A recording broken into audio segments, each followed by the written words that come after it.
Hello friends, welcome to I exam भी। I am Sushil Ragade, ex manager reserve bank of India. और आप सबको पता है ईसीजीसी पीओ का नोटिफिकेशन आ चुका है एंड इसके बारे में बहुत सारे स्टूडेंट्स को क्वेरीज थी कि बहुत सारे स्टूडेंट ऐसे थे कि जो पूछ रहे थे कि सर हम पीओ है, हमें इसको ज्वाइन करना चाहिए कि नहीं चाहिए, करना चाहिए, इसके ऑफिस लोकेशन कहाँ है। सैलरी के बारे में मैंने वीडियो बनाया था, लेकिन फिर से यहाँ पर एक बार मैं मेंशन कर देता हूँ। एंड जॉब प्रोफाइल के बारे में इतना पब्लिक में इंफॉर्मेशन अवेलेबल नहीं था, लेकिन मेरे कुछ स्टूडेंट्स हैं 5-6, उनसे मैंने बात किया है और थोड़ा सा उनका मिक्स रिस्पांस है। और आपको पता है कि देखो, ये पर्सन टू पर्सन डिफर कर सकता है। अगर आप आईएएस में भी पूछेंगे तो कुछ लोग सेटिस्फाइड रहते हैं, कुछ लोग सेटिस्फाइड नहीं होते हैं। आरबीआई में भी वैसा है, सेबी में भी वैसा है। हर एक के प्रेफरेंसेस अलग होते हैं, चॉइसेस अलग होती है।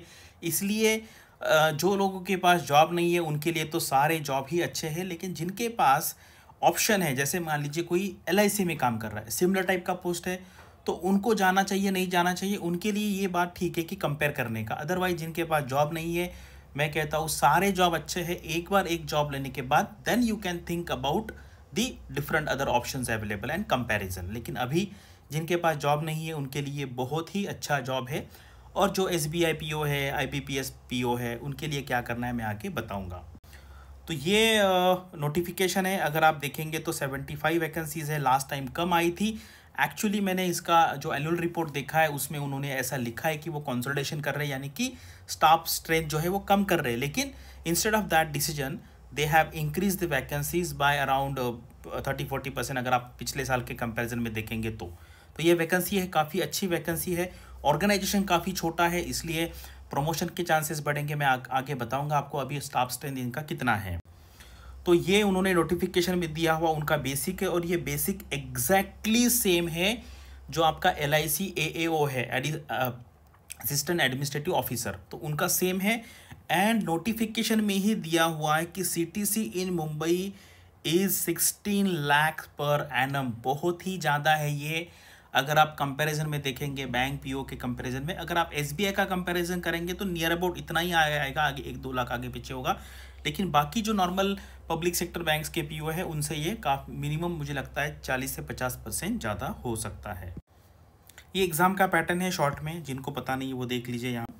और अभी देखो, मैंने काफ़ी सारे स्टूडेंट्स के साथ डिस्कस किया है। आप एग्जैक्ट बताता हूँ, मैंने 5 लोगों के साथ डिस्कस किया है।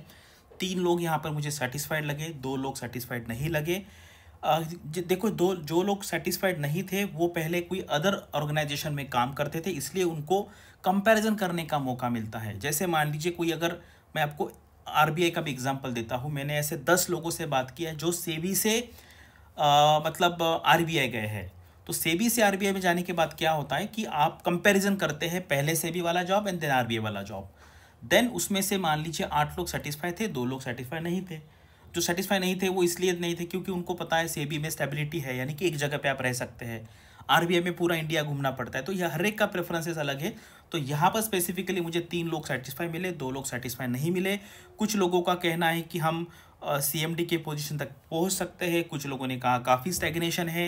लेकिन फिर मैं और एक से पूछा, उन्होंने कहा स्टैग्नेशन है लेकिन जल्दी वो सारे रिटायर हो जाने के बाद काफ़ी गैप ऊपर क्रिएट होगा, तो जल्दी प्रमोशन यहाँ पे हो सकता है।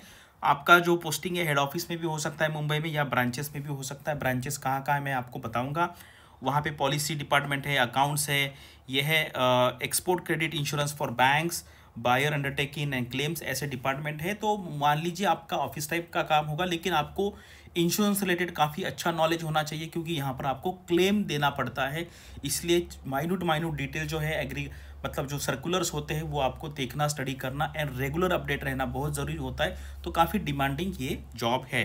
तो मैंने आपको सेटिस्फैक्शन के बारे में बता दिया, लेकिन जो लोगों के पास जॉब नहीं है उनको इससे डरने की ज़रूरत नहीं। एक बार आप यहाँ पे चले जाने के बाद आप खुद देखिए कि आपको कैसे लगता है। जैसे मेरे कुछ बैचमेट्स थे, मेरा अच्छा फ्रेंड था, वो आरबीआई में आया, ऑल इंडिया रैंक 1 था, उसको अच्छा डिपार्टमेंट नहीं मिला, तो उसका परसेप्शन आरबीआई के बारे में अच्छा नहीं था। उसने एग्ज़ाम दिया, फर्स्ट अटैम्प्ट में आईपीएस हो गया, सेकंड अटैम्प्ट में आईएएस हो गया। तो ये हर एक का अलग अलग है। मैं अगर मेरी केस कहेंगे आरबीआई में मैं बहुत खुश था, लेकिन मेरा पैशन पढ़ाई था, इसलिए फिर मैंने जॉब छोड़ा था। तो इसलिए जो लोग एसबीआई में है, पीओ है, या LIC में एओ है, मैं उनको कहूँगा कि आपके सिमिलर जैसा जॉब है, आपको ज्वाइन शिफ्ट करने की ज़रूरत नहीं। लेकिन अगर आपको एग्ज़ाम देना है, सिलेक्शन के बाद आप आपके SBI के, मान लीजिए आप SBI में हो तो आपके 5-6 सीनियर के साथ बात कीजिए, देन विजिट एनी ECGC का ऑफिस, वहाँ पे आप 4-5 लोगों से बात कीजिए and then take a inform decision. मतलब ऐसा नहीं कि मैंने कहा, आपको खुद को यहाँ पे रिसर्च करना चाहिए, क्योंकि आपका पूरा करियर, पूरा लाइफ का सवाल है। और ये देखो, ये LIC का सैलरी स्ट्रक्चर मिला है मुझे, और एग्जैक्टली असिस्टेंट एडमिनिस्ट्रेटिव ऑफिसर जैसा ये ECGC AO का, इसको PO भी कहते हैं या एग्जीक्यूटिव ऑफिसर भी कहते हैं, इसका ये सैलरी स्ट्रक्चर है। और यहाँ पे अगर आप देखेंगे, देखो यहाँ पे कंसोलिडेशन का मतलब क्या है कि जो ज़्यादा ऑफिस है वो कम करेंगे। Accordingly 22 branches of the company were consolidated into 9 branches and 1 department in the head office. तो जो 22 डिपार्टमेंट थे उसको कम करके उन्होंने 9 ऑफिसेस, ब्रांचेस बनाया और एक हेड ऑफिस में डिपार्टमेंट बनाया। और अभी आप 31 मार्च 2021-22 का भी डेटा नहीं मिला है, तो यहाँ पर 536 टोटल एम्प्लॉयज़ थे। इसमें एग्जीक्यूटिव लेवल है, 20 non executive level and 150 woman employ. Woman employees का भी काफ़ी अच्छा परसेंटेज यहाँ पर 30% के आसपास है। तो काफ़ी अच्छा ऑर्गेनाइजेशन है, आपको बड़े बड़े सिटी में मिलेगा। और ये इनके ऑफिसेस है, आप यहाँ पे स्टॉप करके देख सकते हैं और मुझे कमेंट बॉक्स में बताओ कि इसमें से कौन सा ऐसा ऑफिस है कि जो आपके घर के पास में है और वहाँ पर आपको जॉब मिलेगा, तो आपको काफ़ी अच्छा लगेगा। तो ये मैं यहाँ पे एक एक आपको स्लाइड दिखा देता हूँ, थोड़ा 5-6 सेकंड यहाँ पे रुकता हूँ, तो आप देख लीजिए। ईस्टर्न वेस्टर्न पूरा रीजन वाइज यहाँ पे उन्होंने ऑफिस दिखाया हुआ है, काफ़ी अच्छी जगह ऑफिस है। तो आप यहाँ पे ऑफिस देख के बताइए मुझे कमेंट सेक्शन में कि आपके घर के पास वाला ऑफिस कौन सा है। और अगर आपका यहाँ पे सिलेक्शन होता है तो मैं ये प्रे करूँगा कि आपका पोस्टिंग आपके घर के बाजू में हो जाए। तो ये सारे यहाँ पे ऑफिसेस मैंने बता दिए, तो कमेंट सेक्शन में मुझे बताइए। तो अभी अगर आपको इसको प्रिपरेशन करना है तो हमने एक अल्टीमेट बी बैंकर नाम का एक कोर्स लॉन्च किया है, और ये कोर्स का ये इतना ज़बरदस्त फीचर ये कोई नहीं देता है आपको। अगर आपका सिलेक्शन नहीं होता है तो आपको आपका पूरा फीस रिफ़ंड किया जाएगा। तो अगर आपको इसके बारे में जानना है तो हमारे वेबसाइट पे जाइए, वहाँ पर नंबर दिया है। अगर आपको ECGC PO का सिर्फ वो कोर्स ज्वाइन करना है तो वो भी आप सकते हैं। आप नया जो बैच है इसका बी बैंकर का, उसमें सारे एग्ज़ाम्स IBPS PO क्लर्क है, SBI PO क्लर्क है, RRB PO क्लर्क है, ECGC PO, ये सारे एग्ज़ाम 2 साल में जितने एग्ज़ाम होंगे वो सारे एग्ज़ाम कवर किए जाएंगे।